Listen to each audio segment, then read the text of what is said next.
écrire le récit à qui la petite fille m'a amené à m'interroger sur le sens profond du mot mère. Je suis moi-même une mère. Ma situation de mère est simple, elle est traditionnelle, c'est-à-dire que pour moi, le mot mère correspond à 3 situations. La nature, on donne la vie, on enfante.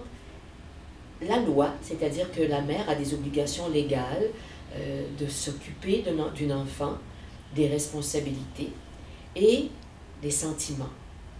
On est mère par les liens affectifs, on aime nos enfants, on est lié à eux. Donc, c'est un portrait de mère traditionnel. Dans mon cas, je me suis arrêtée aux 2 portraits de mes mères. Ma mère naturelle, c'est-à-dire Irène, qui avait le lien de la nature, c'est elle qui m'a donné la vie, ce qu'il y a de plus précieux, ou presque, qui m'a donné la vie et qui m'a aimée. Plus tard, 47 ans plus tard, j'ai compris que cette mère, qui n'avait pas pu m'aimer pendant 47 ans, m'aimait quand même. Les liens affectifs ont été extrêmement forts.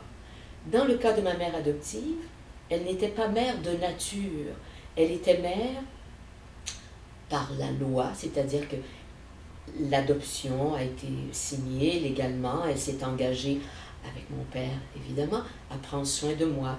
Elle a pris ses responsabilités, plus que toute autre mère aurait pu le faire, et les sentiments. Elle m'a aimé beaucoup. Donc, je me suis dit, il n'y a pas qu'un modèle de mère, il y a plusieurs modèles de mère. Et m'est revenue à l'esprit cette chanson d'il y a plusieurs années de Yves Duteil qui dit « Le père n'est pas celui qui s'aime, mais celui qui aime ». Et au fond, une mère, bien sûr, c'est donner la vie, mais à quoi sert donner la vie si on ne peut aimer l'enfant, si on ne peut accompagner l'enfant?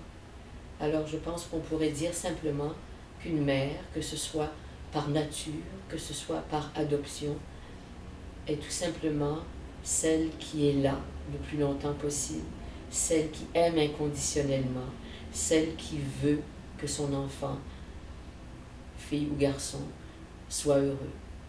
Et c'est le plus beau mot de la langue française.